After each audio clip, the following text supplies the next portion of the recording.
안녕하세요. 김호준입니다. 지난 일요일 국정원 태스크포스는 국정원 감찰실에서 작성한 댓글 수사 대책 내부 보고서를 확보했습니다. 이 내부의 보고서에 따르면 댓글 수사 대처에 박근혜 정권의 명운이 걸렸으며 진상이 드러나면 국정원이 존폐 위기에 내몰릴 것이라고 자체 분석하고 있습니다. 국정원 스스로 자신들이 한 일이 박근혜 정권과 조직을 무너뜨릴 범죄라는 걸 스스로 잘 알고 있었던 거죠. 그런데 조중동은 최근 검찰의 무리한 수사, 참군인 김관진, 북한만 좋아할 국정원 흔들기 등등의 논리로 이 수사를 끊임없이 흔들려고 노력해 왔죠. 조중동은 왜 그러는 걸까? 이게 무슨 진보 보수의 문제도 아니고 시대의 과제도 아닌데 보수 정당이 이 수사를 정치 보복이라고 규정하는 건 동의하지는 않아도 이해는 갑니다. 자신들 집권 시절의 일이고 본인들 정치적 생존이 달렸으니까요. 그런데 조중동은 왜 그러는 걸까? 국정원 스스로도 문 닫을 정도의 범죄라는데 왜 그러는 걸까요? 아시는 분 있으십니까? 왜들 그러는지? 아, 궁금하다. 김호준의 궁금증이었습니다.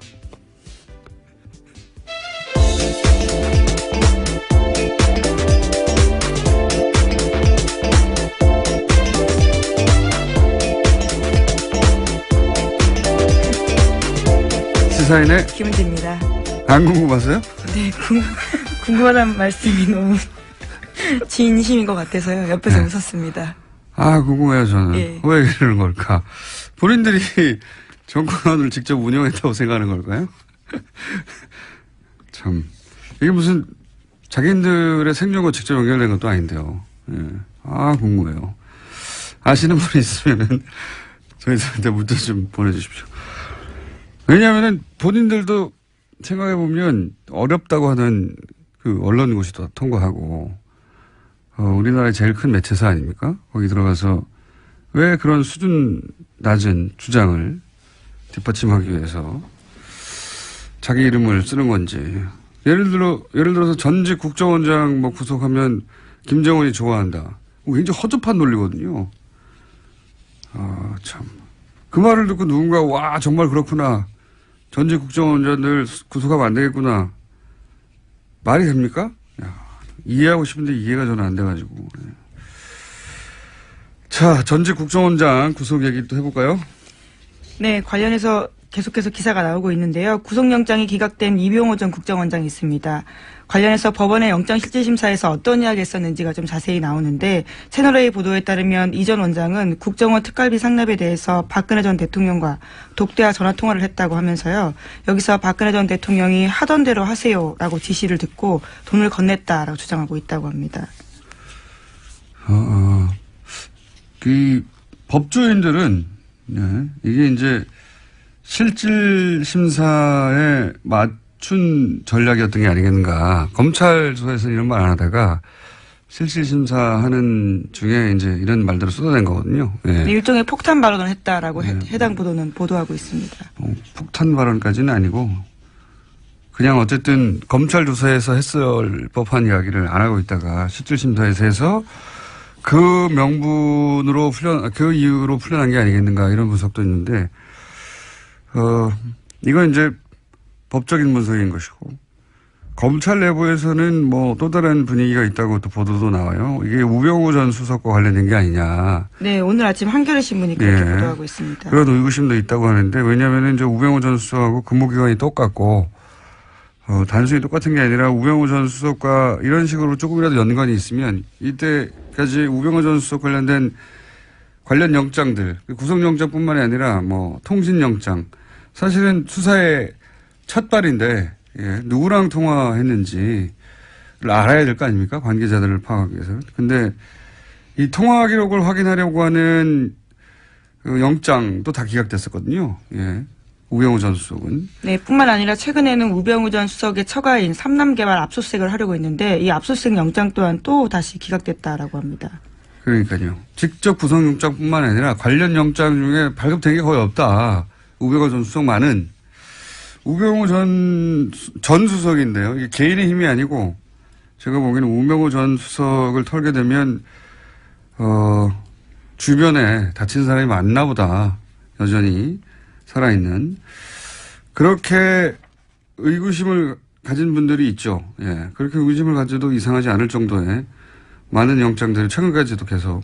이 통신영장 같은 경우는 이제 우병우 전 수석이 관두고 나서 1년밖에 이제 보관 안 한다고 하잖아요. 관두고 나서 그 이후 통화 기록들을 다 확인할 수가 없죠. 네, 이미 10월 말이 지났기 때문에 관련된 통화 기록은 영구하게 볼 수 없다라는 게 검찰 관계자의 발언인데요.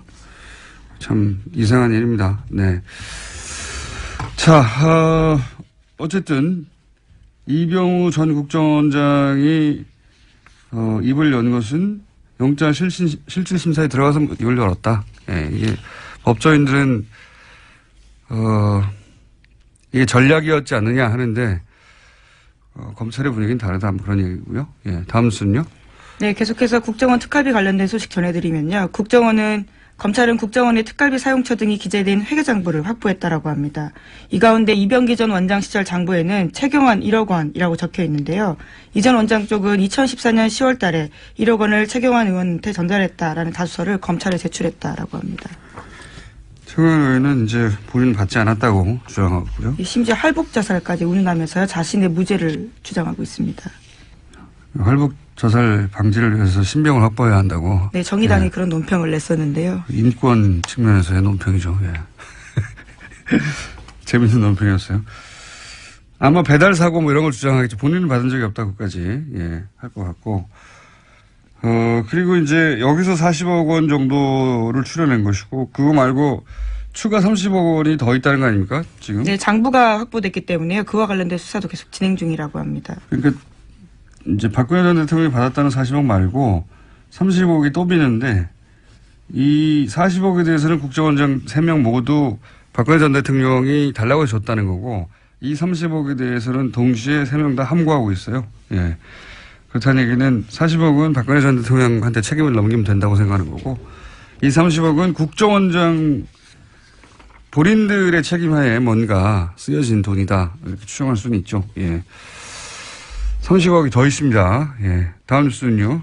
네, 뿐만 아니라 박근혜 정부뿐만 아니라요. 이명박 정부 당시에도 특수활동비가 청와대에 상납된 사실에 대해서 오늘 아침에 한국일보가 보도했는데요.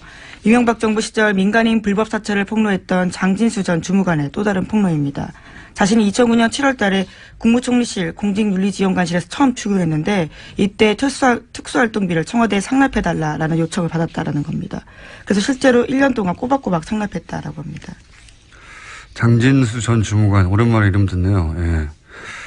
이게 이제 벌써 8년 전입니까? 9년 전입니까? 그때 일이라. 네, 2009년. 예. 그때 일이라 기억이 가물가물하실 텐데 이분이 누구냐면 이명박 정부 하에 국무총리실에서 민간인을 사찰했다라고 폭로했던 분이죠. 폭로했던 분인데 그때 첫 번째 사찰 대상이 언론이었어요. 이분의 폭로에 따르면 이 국무총리실 그러니까 국정원하고 별개로 혹은 뭐 청와대하고 별개로 청와대 지시로 국무총리실 산하에 소위 사찰 기구를 만들어 놓고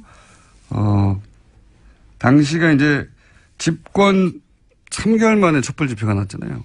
그래서 촛불 집회 사과 발언하고 나서 한 달 후에 사찰 조직을 만들어서 맨 먼저 청와대 지시에서 했던 일이 언론사 기자들을 다 사찰하고 그리고 나서 이제 뭐 YTN이 방송국 간부들하고 와장창 교체했죠. 예.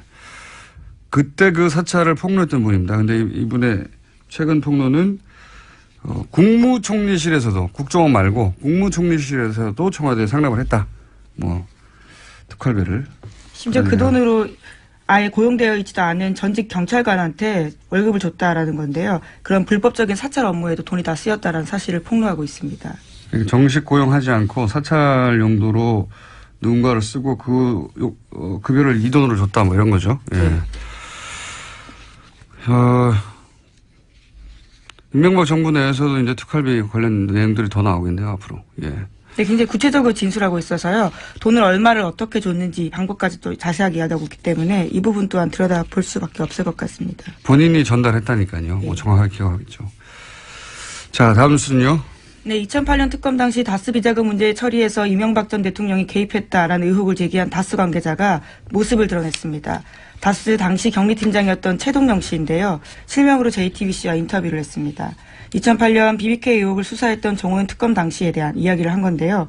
당시에 이명박 전 대통령이 다스의 실제 주인이라고 생각했지만 그렇게 말하지 못했다라는 겁니다. 또 뿐만 아니라 당시에 이명박 전 대통령에게 다스 경영 보고서를 따로 보냈다라는 사실도 이야기했습니다. 이건 말이죠.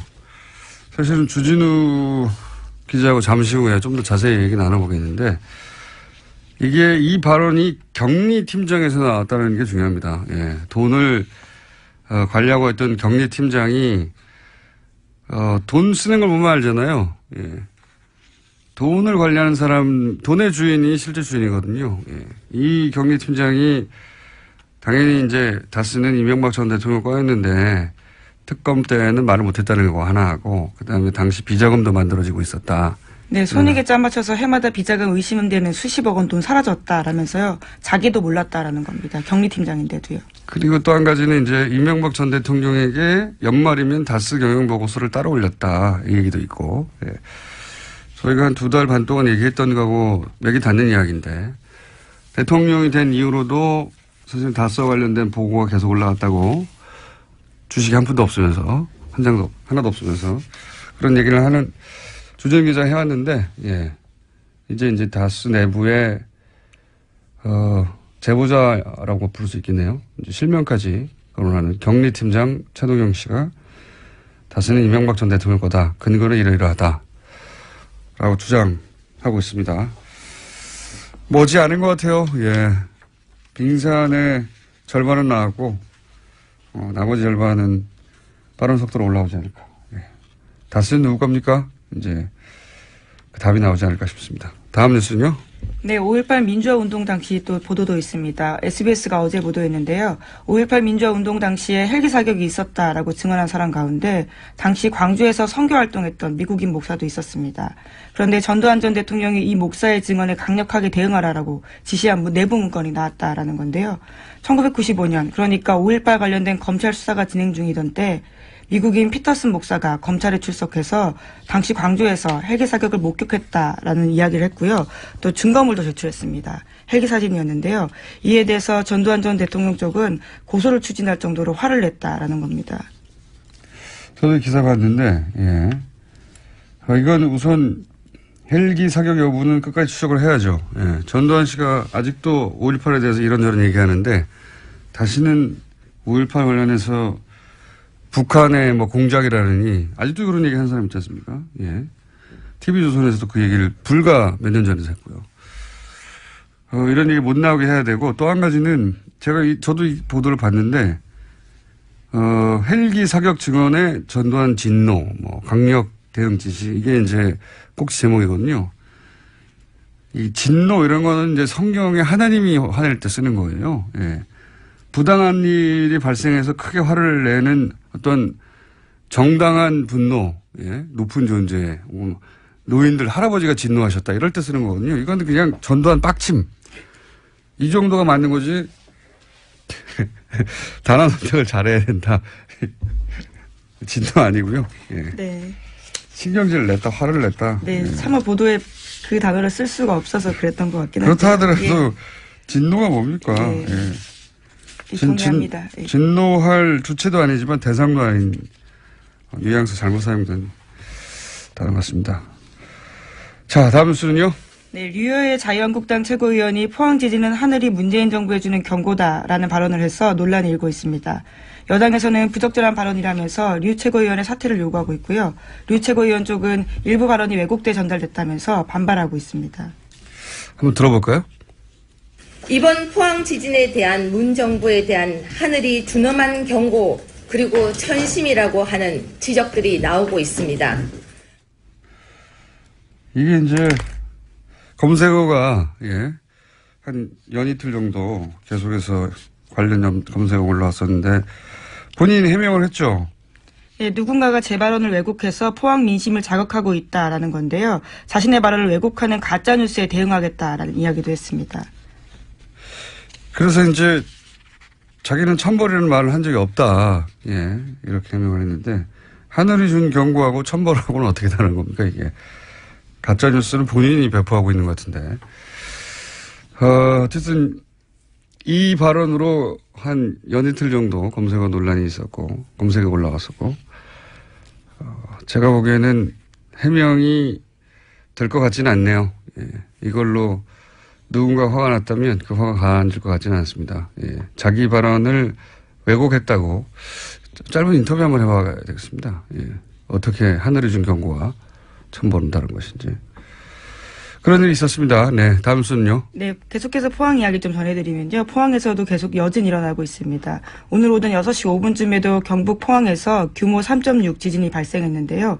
지금까지 여진이 총 58차례, 그러니까 58차례 일어났다라고 합니다. 그러니까 그 수능 연기 안 했으면 큰일 날 뻔했어요. 예. 근데 또 문제는 일주일 후에도 또 여진이 있는 게 아닌가. 여진이 있을 수도 있죠. 그건 뭐 사람이 예상할 수 없는 일이라. 근데 좀 다른 것은 그럴 수도 있다는 마음을 먹고 그런 예상을 하고 들어가는 것과는 완전히 다르니까요. 여진이 계속 있다고 합니다. 아직도. 자, 다음 뉴스는요. 네, 국민의당 정동영 의원이 당내 반안철수 조직인 가칭 평화개혁연대를 만들겠다고 했습니다. 내일 바른정당과의 통합을 논의하는 당내 워크숍에서 의원들에게 창립 서명을 받아서 공식 출범시키겠다라는 계획인데요. 천정배 의원이 거기에 동참을 하기로 했습니다. 하지만 안철수 대표는 바른정당과 통합 의지를 분명히 하면서요. 안철수 대표와 호남 중진들 사이에 정면 충돌이 일어날 것으로 보입니다. 지난 주말에 잠깐 얘기했지만 안철수 대표 쪽 그림은 이런 거죠. 호남계가 이렇게 반발하는 거를 오히려 저는 반길 거라고 보는 것이 예. 이것이 탈호남의 찬스라고 보는 것이고요. 제가 해석하기에는 바른정당이 반토막 난 것도 흡수에 도움이 된다고 볼 것이고 예. 찬스라고 보는 거죠. 그러면서 이제 영호남, 화합 이런 레토릭, 수사도 사용 가능하고 그러면서 이제 중도 보수를 천명하고 자유한국당 지방선거 이후에 자유한국당이 성과를 못 내면 이탈자가 생길 테니까 그래서 중도 보수의 적자가 되겠다. 뭐 이런 그림인 것 같고 유승민 대표도 국민의당과 먼저 합치고 호남계 밀어내고 지방선거 이후에 자유한국당 이탈하면 자신은 새로운 합리적 보수의 적자 뭐 이런 그림인 것 같고요. 비슷한데 차이가 있다면 안철수 대표는 바른정당을 탈호남 중도 보수로 변신하는 도구로 쓰겠다는 거죠. 유승민 대표는 국민의당을 거꾸로 탈영남 합리적 보수로 변신하는 도구로 쓰려는 거고 이게 뜻대로 되겠느냐. 호남계는 만만한가. 홍준표 대표는 가만히 있나. 홍준표 대표도 그림이 있거든요. 제가 보기엔 지방선거 때 시도지사 6석 2석 당선시키고 나서 본인이 보수를 살려낸 적자. 예, 이렇게 보수를 살려낸 사람. 그래서 대표 사퇴하고 대권 준비하겠죠. 예. 다들 계산이 다 있어요. 예. 민주당은 또 가만히 있겠습니까? 지지율도 거의 50% 육박하는데. 그런 그림들이 열심히 그려지고 있다. 그런 그림이 그림대로 되는 꼴은 못 봤어요, 제가. 못 봤는데, 어쨌든, 살아야 하니까 각자, 열심히 그림을 그리고 있는 중입니다. 다음 뉴스는요, 하나, 둘 정도 할 수 있을 것 같습니다. 네, 대법원에서 세월호 참사 당일 진도 해상교통관제센터 CCTV 영상을 삭제한 센터장에 대한 정직 3개월 징계 처분이 적절하다라고 밝혔습니다. 센터장이던 김모 씨가 제기한 정직 취소 소송 상고심에서 김 씨가 승소한 원심을 파기하고 김 씨 패소 취지로 사건을 광주고법에 돌려보냈는데요. 김 씨는 세월호 참사 직후에 국회가 사고 당일에 CCTV 자료를 제출하라고 요구하자 영상 원본을 삭제했습니다. 거기에는 일부 관제 요원들이 자거나 놀고 있는 장면들이 담겨 있었기 때문입니다. 저는 이 사건을 좀 더 심각하게 보는 것이 이제 이게 그 사건의 개요는 이런 거거든요. 당시 VTS 관제센터 센터장이 CCTV를 제출하라고 했더니 삭제해버렸다. 왜냐하면 보통 뭐 3명이 근무해야 되는데 하루만 한 사람만 근무하고 2사람은 자고 뭐 이런 장면이 잡혀 있었는데 삭제했다. 그래서 징계를 내렸던데 그게 뭐냐면 3개월 정직이에요. 단순히 3개월 정직.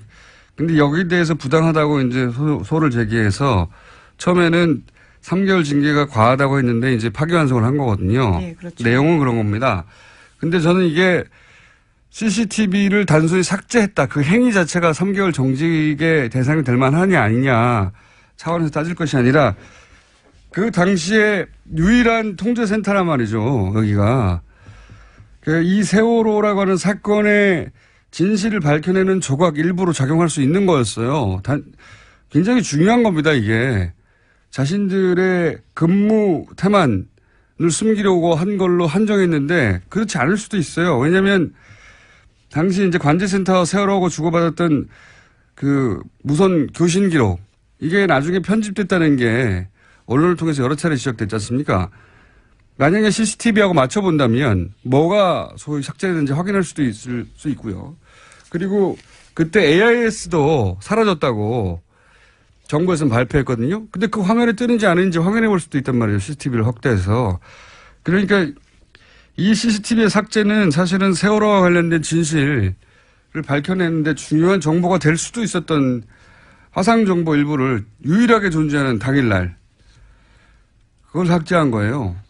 네, 당시 검찰이 김 씨를 또 공영전자 기록 손상 등의 혐의로 기소한 바가 있는데요. 근데 대법원에서는 이 혐의에 대해서 무죄가 난 바가 있습니다. 이 CCTV 영상을 삭제했다는 게 단순히 근무 태만을 숨기려고 했다라고 축소해서 볼 일이 아니라고 저는 보는데 여하간 지금 벌어지고 있는 재판은 그렇습니다. 정직 3개월. 그 CCTV를 삭제는 굉장히 큰 제목 같잖아요. 세월호와 관련돼서. 진실 일부를 파악할 수도 있을지도 몰랐을 CCTV를 삭제했다고 하는 건데 지금 다투고 있는 건 그 삭제한 당사자 징계 여부입니다. 예, 징계 3개월 여부를 다투고 있습니다. 이렇게 끝날 일이 아니라고 봅니다, 저는. 자, 트럼프는 어떻게 돼가요? 네. 미국의 핵무기 최고사령관이 트럼프 대통령의 핵공격 지시가 위법적이면 거부하겠다라는 사실을 밝혔는데요. 최근에 미국 내에서 트럼프 대통령의 핵전쟁 개시 권한에 제동을 걸어야 한다라는 의회의 움직임이 있는 상황에서 나온 발언이라서 주목되고 있습니다. 그러니까요. 예, 저희가 지속해서 조금씩 전해드리지만 트럼프 대통령이 미국 내에서 특히 정치권에서 대우를 못 받습니다. 요즘. 대우를 못 받을 뿐만 아니라 대통령 권한 자체를 제약해야 한다는 청문회가 있었습니다. 네, 말만 하는 게 아니라 실제 청문회도 있고 그렇습니다. 상황이 그렇다. 트럼프 뉴스는 재미있는 뉴스이기 때문에 저희가 계속 관련 뉴스가 나오면 전해드리겠습니다. 여기까지 하겠습니다. 시사인의 김은지였습니다. 감사합니다. 친한 국민 여러분 안녕하십니까. 여러분의 귀염둥이 MB 인사 올리겠습니다. 국민 여러분 저 잘 갔다 왔습니다. 아시죠? 저 바레인 갔다 온 거. 그거 가서 나는 우리 대한민국의 발전상과 민주화에 대해서 막 강연을 해왔습니다. 국격을 완전 높이 보고 왔습니다. 국격이 막 MB 덕에 팍 높아졌다. 그런 확신을 가지고 있다고 많은 분들이 막 말씀해 주십니다. 참 마음이 좋았습니다. 그리고 저 진우야 여기다 여기 그렇지 여기다. 내 있잖아. 간만에 기분이 좋더라. 니 안 보니까 정말 좋더라고 이 자식아. 알아먹어? 근데 말이야 니 SNS에다 뭐라 했어? 카카 어디 갔어요? 아직 먹을 게 있어요? 이거 내 확 그냥 니 내 발행인한테 붙여준 거 있어? 발행인한테 발에다 주지 못할 망정 말이야. 저걸 내 현직때 확 쳐넣었어야 된 저거 말이야. 저 입을 갖다가 저걸 한 주먹으로 다니고 저거 나봐.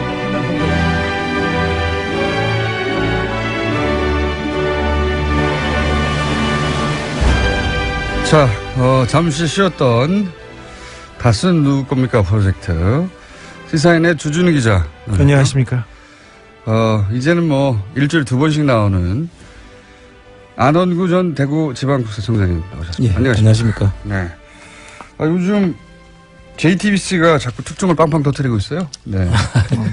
특종인데 사실 저희가 2달 전쯤에 했던 이야기, 실명을 밝히지 않고 했던 이야기를 이제 JTBC는 실명으로 그렇습니다. 예를 들어서 다스 전 경리팀장 최동영 팀장 실명 인터뷰가 나왔어요. 여기 보면은 그때 저희가 했던 얘기하고 맥이 닿는 이야기, 대통령 이후로도 연말에 경영보고서를 따로 이명박 전 대통령에게 보고했다. 이런 얘기를 했거든요. 안가에서 했다고. 예. 근데 어디서 했다는 얘기는 이 JTBC 보도에는 없었는데 이거 안가에서 했다는 거잖아요, 이게. 네, 저희가 안가에서. 네. 그분입니다. 네, 네. 그렇습니다. 저희는 이름을 안 밝혔는데 여기는 이름을 밝혀버려가지고. 네. 여기는 신빙성이 확 올라가고. 아니, 그게 아니라 김어준이어서 그렇죠. 그것도 있고 2달 전에는 실명을 밝힐 수 없는 상황이었거든요. 아니, 밝힐 수도 있었는데요. 밝힐 수 있었는데 저희는 네, 밝히지 않았습니다. 아니 2달 전하고 지금하고는 좀 분위기가 달라요. 그렇죠. 그때는 네. 다스 얘기를 꺼냈을 때 아직도 사람들이 이제 반신반의한 분들이 있었고. 아니 네. 그분은 용기를 내주셨어요. 네. 그리고 여러 얘기를 하고 더 많은 내용이 있는데 사실 친인척간이고요. 그리고 총 4명 중에 1명이라고요? 친인척간이고 그리고 그분과 그분 주변 분들이 아직도 MB 가까운 데서 생활 터전을 읽으면서 또 생업에 종사하고 어쨌든 있어서 본인의 네. 실명이 밝혀지면 곤란한 처지가 될 수도 2개월, 네. 3개월 전에는 분명히 그랬는데 지금은 이제 점점점 예. 상황이 바뀌어가면서 본인이 용기를 내신 것 같아요, 직접. 네. 인터뷰. 용기 있는 분이십니다. 예, 용기를 내셔가지고, 저희 같은 얘기입니다, 이게. 그러니까 안가에 가서도 당선 이후에 보고를 받는다. 네. 안가에서 예. 이명박 대통령이 그 보고를 받는 특징이 뭐냐면요. 정면으로 얼굴을 안 봐요. 아, 그래요? 네, 이렇게 쭈루룩 3명이 앉아 있으면 예. 얼굴을 안 보고 다른 데를 쳐다보고 있어요. 다른 데를 쳐다보고 있다가 그래. 그리고 정확한 멘트를 안 하시고 정확한 그 지시를 안 하고 그래 네가 해봐. 네가 가서 해봐. 저는 그게 이제 잠재의식 어딘가에 이게 잘못하면 걸리면 문제가 될 수 있다는 죄의식 같은 거나 죄의식은 없는 것 같은데 걸리면 내가 그때 무슨 말을 했는지 나올 수가 있으니 이게 항상 머릿속에 있는 게 아닐까. 많은 사람들이 그렇게 얘기하더라고요. 네. 명확한 지시를 하지 않는다. 네, 그런 것도 있고요. 또 한편으로는 이분은 같이 이게 수행하는 사람들하고 겸상을 안 하시잖아요. 그렇죠. 네. 겸상을 안 하시고 이게 좀 차이가 있다. 다른 사람이다. 이런 생각을 꼭 하시는 것 같아요. 이명박 대통령이 전에 그 재벌가, 그러니까 현대가에서 머슴으로 살았다는 얘기를 몇 번 하면서 자기가 가지고 있는 그런 의식적 괴리 이런 것 때문에 그렇지 않을까 또 좀 생각해 봅니다. 하여튼 보고받았을 때 디테일 설명을 받았다는 얘기를 하는 거죠. 네. 어떻게 그 보고를 했냐 그러면 정면을 보지 않고 옆을 쳐다보고 이렇게 얘기했다고. 그분 스타일이십니다. 예. 자, 그리고 또 이 최동용 전 팀장에 따르면은 정호영 특검이 굉장히 수상합니다. 수상하다는 얘기는 여러 차례 해왔는데 여기서 이제 언론 이미 보도된 것만 얘기하자면 우선 비자금을 찾아냈는데 예. 그게 문제가 안 되게 회사로 돌려넣고 장부를 잘 처리해라. 예. 라는 식의 이제 처리 방법을 알려주고 그러자 이명박 전 대통령이 이걸 실제 그런 식으로 처리했다는 거 아닙니까? 예. 비자금 돌려줬다. 이동영 씨가 그 일을 했다는 것이고요. 2008년 2월 달 이야기죠. 예. 그 당시 이동영 씨는 이제 이상은 씨의 예. 아들. 이명박 대통령 형의 아들, 예. 최대 주주죠 현재. 최대 주주의 아들이 그때 가서야 다스에 들어갑니다. 이 일을 하러. 그래서 이분이 그 당시에 이 처리를 하는데 관여를 하고 그때 이명박 씨가 다스에 가서 일을 하라고 그래서 네. 그때부터 일을 시작했다는 분인데요. 여기서 디테일이 조금 다른 부분이 있는데요. 네. 최동영 씨가 다르다는 게 아니라 비자금은 많았어요. 그때 정호영 특검에서 발견된 비자금 덩어리가 한 서너 개 있었는데 그 중에 하나를 처리한 게 이 120억이고요. 네. 100억 원대 비자금은 또 따로 있었다. 네, 사라졌어요. 이미 해서 먹었어요. 이미 해서 먹은 100억 원대가 하나가 있고요. 그 이후에 그 찾아낸 또 저희가 얘기했던 외환은행에서 찾은 100억 원 수표 한 장. 네. 경주 외환은행. 지난 시간에 얘기했어. 비자금 덩어리가 몇 군데. 수표로 100억 원짜리 하나 자기 네네. 수표를 찾아왔다. 그러니까 이 120억짜리 그리고 100억대 사라진 비자금 그리고 100억 생긴 거. 그 다음에 그 정호영 특검이 수사를 하다가. 근데 요 세 덩어리를 당시 정호연 특검이 알고 있었죠. 이미 알고 있었다. 알고 있었는데 덮었습니다. 이거 말고 다스로 돌아간 120억만 얘기하고 있는데 그 외에 더 있었다. 더 있습니다. 더 있습니다. 네. 기자분들이 이 부분에 대해서 좀 취재에 나서 주셔야 됩니다. 2010년도에 그 당시에 특검 당시에 그리고 우리 이시영 씨, 각하의 아들 이시영 씨가 삼성동 힐스테이트에서 살고 있었는데 43평 6억 4천만 원 전세를 살고 있었습니다. 근데 그 돈도 이명박 대통령의 비자금입니다. 일부는 이상은 회장이 큰아버지가 빌려줬다 이렇게 얘기했는데 큰어머니는 우리는 돈 준 적 없어요 이렇게 얘기하고요. 그 베란다에서 그냥 놔뒀던 돈을 그냥 갖다 줬다고 이렇게 얘기를 했어요. 그런데 그 큰어머님은 누구 베란다에 놔뒀던 돈을 갖다 줬어요? 이상은 구이동에 있는 이상은 씨 자택에서 베란다에서 돈을 꺼내서 줬다고 얘기했는데. 그럼 이상은 씨 돈이라고 봐야 되는데 그게 아니라 자신들 돈이 아니다. 그 돈은? 돈이 아니라고 얘기를 했어요. 거기 자기들이 관리만 현금화 하고 있었을 뿐 자기들 돈이 아니다. 네, 6억 4천만 원 중에 그리고 그 청와대에서 나온 국권 앞에 그리고 돈 여기에 특수활동비로 의심될 만한 돈이 또 포함되어 있습니다. 그때 내곡동 사저에도 그런 지금 스토리가 지금 있는데. 내곡동 사저를 그 내곡동 사저를 이시영 씨가 천천히 좀 말해. 천천히 말 더듬지 말고. 너무 많아서요. 비자금 덩어리가 너무 많아서 지금. 아니, 빨리 말하는 건 좋은데 네. 빨리 말하면 더듬거든요. 죄송해요. 더듬이에요. 자, 그리고 내곡동 땅 기억하시죠? 잠깐만 정리하고. 자, 당시 힐스테이트. 네. 이시영 씨, 이명박 전 대통령의 아들 이시영 씨가 거주하던 힐스테이트 몇 네. 평? 43평. 43평 얼마? 전세 자금 6억 4천만 원. 전세 자금 6억 4천. 대치동에 있는 모 공인중개사에서 돈을 한 번에 냈습니다. 한 번에 냈는데 이 6억 4천이 이명박 전 대통령의 비자금 일부. 네. 그리고 이상은 회장이 관리하고 있던 현금 일부. 네. 그리고 특활비 일부가 섞여 있을 가능성이 있다. 그렇죠. 그 중에 확실한 거는 뭡니까? 이상은 씨가 관리하고 있던 현금과 비자금 일부일 가능성이 아주 높다. 네. 근데 그 특검에서 이상은 그 회장은 이분은 조사를 제대로 안 하고요.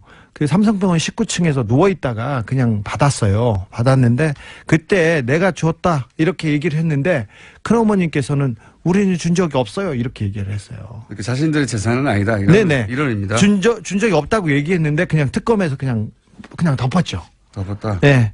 이거 말고 차후에 내곡동 땅이 드러나고 내곡동 특검에서도 이시영 씨가 돈을 내는데 그 돈도 청와대에서 온 비자금입니다. 그러니까 그때 해명을 이렇게 했죠. 내곡동 사저 생각나시죠? 다들 예. 특검도 한번 했는데 거기서 뭐 다 털어줬지만 이때도 이상은 씨로부터 돈을 받았다. 빌려서 이 땅값을 냈다라고 했는데 그때 이 돈의 출처에 대한 이야기가 많이 있었어요. 네.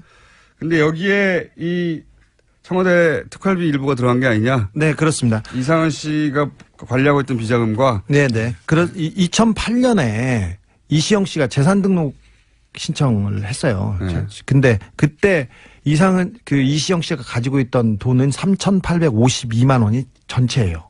근데 이명박 대통령과 김윤옥 여사도 재산 신고를 하지 않습니까? 근데 그 재산에서는 돈이 한 푼도 변화하지 않았고 이시영 씨한테 갔다고 신고하지도 않았어요.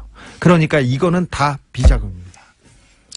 그래서 이상은 씨한테 빌렸다고 한 거 아니에요? 그때 그랬습니다. 설명을. 네. 그런데 정호영 특검이나 그 특검에서는 그 내역을 다 쳐다봤겠죠. 그런데 이 비자금 덩어리가 지금 벌써 나온 비자금 덩어리가 세계회와 힐스테이트 여기에서도 두 덩어리 정도 다른 데서 돈이 왔기 때문에 몇 덩어리가 보이는데 이거에 대해서는 특검은 전혀 그 문제 제기하지 않고 덮었죠. 당시 정호영 특검은 지금은 그때 소위 출처가 밝혀지지 않은 비자금에 관한 얘기를 하고 있는 거고요. 예. 네.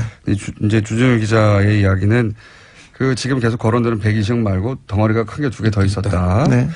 그리고 그 외에도 이시영 씨, 이명박 대통령의 아들이 구입이 아니라 살기 위해서 전세금을 지출한다든가 혹은 뭐 내곡동 땅 사저를 구입한다든가 할 때 사용됐던 돈들도 비자금 플러스 특활비의 가능성도 있다. 이런 얘기고요.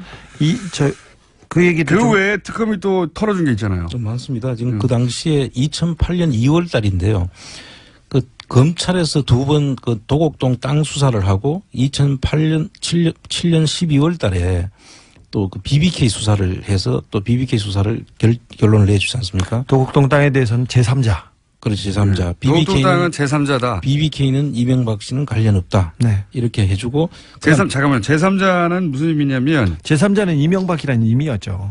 그런데 원래 도곡동 땅은 이상은 씨와 김재정 씨, 그러니까 처남과 형의 땅이라고 주장하고 있었거든요. 예, 등기부상이 그래 돼 있어요. 예, 그런데 이상은 씨께 아니고 검찰이 처음 이제 수사 발표할 때는 제3자다. 네. 그러니까 주장과 다르게 형께 아니다.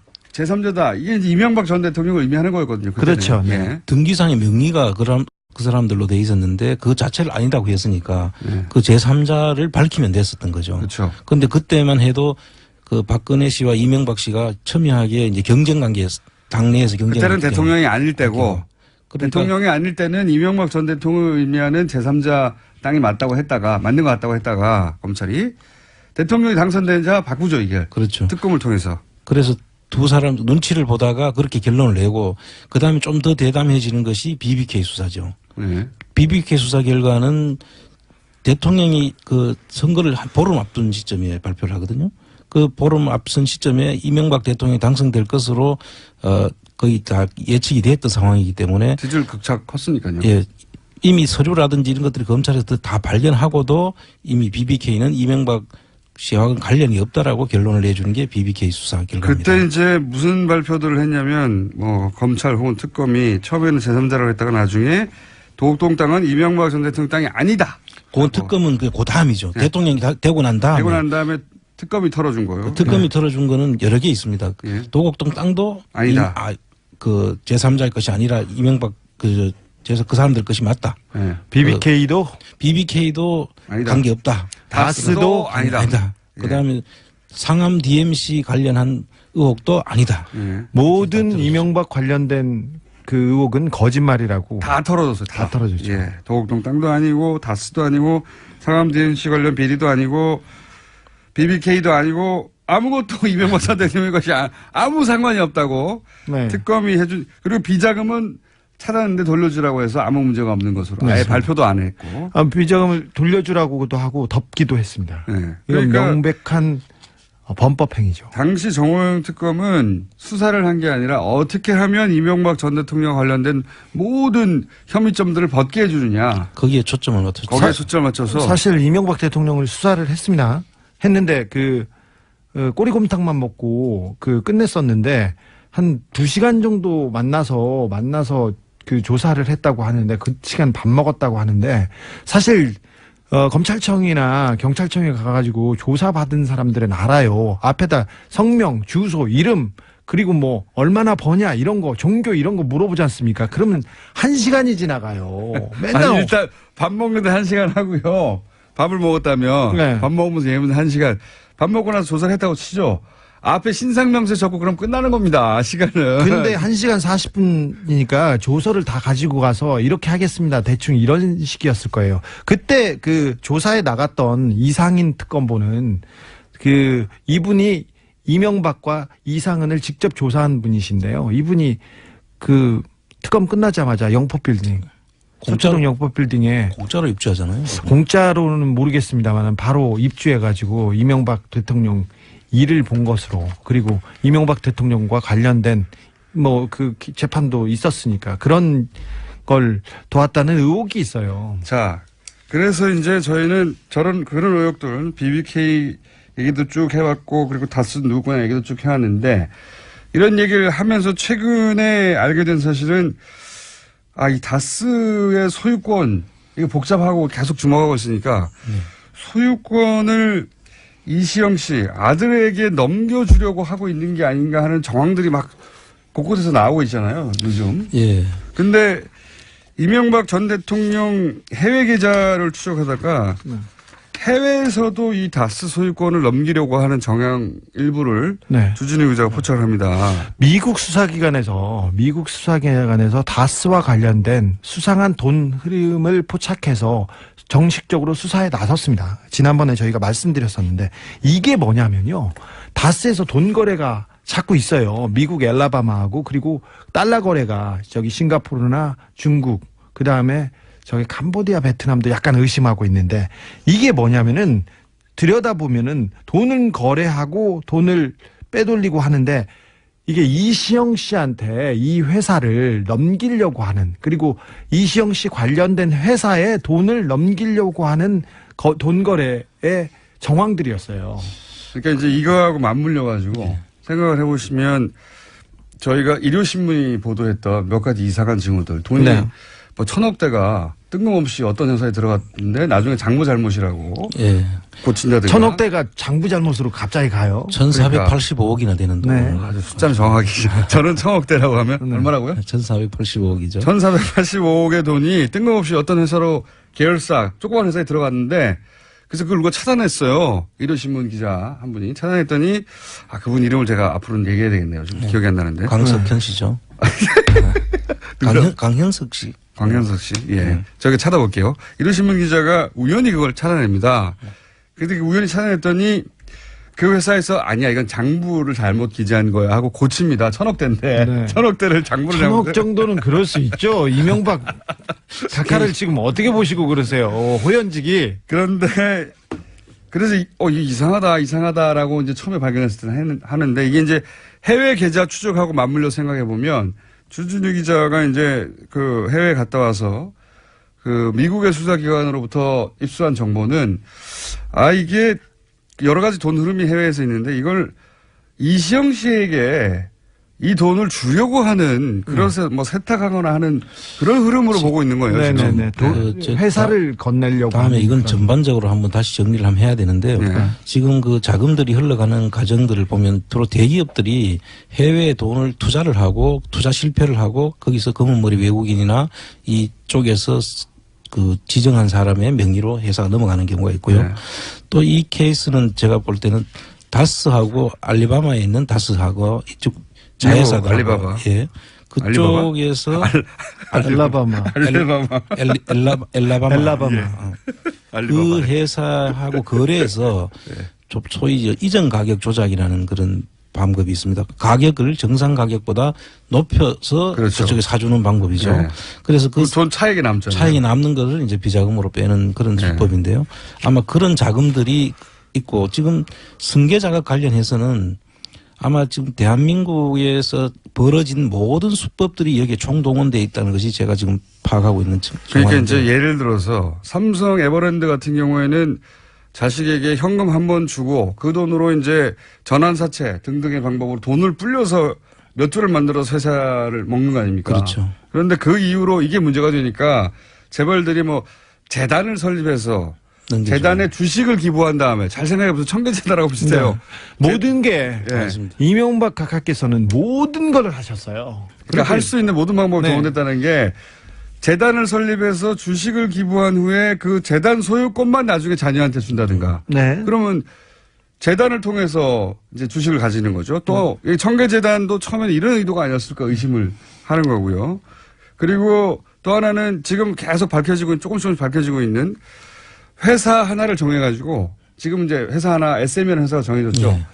아들이 그 회사를 소유하게 한 다음에 그 회사한테 계속 일감도 몰아주고 일도 다투면 됩니다. 그걸로. 그렇죠. 인수합병 해가지고 계속 아들의 조그만 회사를 계속 키우는 거죠. 네. 그런 다음에 이 회사가 나중에 본사를 먹는 거죠. 그렇죠. 그리고 미국, 중국, 인도, 체코 해외 법인이 있는데 해외 법인의 덩치를 계속 키우고 있습니다. 근데 그 해외 법인의 주인이 하나씩 둘씩 이시영 씨한테 넘어가고 있습니다. 그러니까요.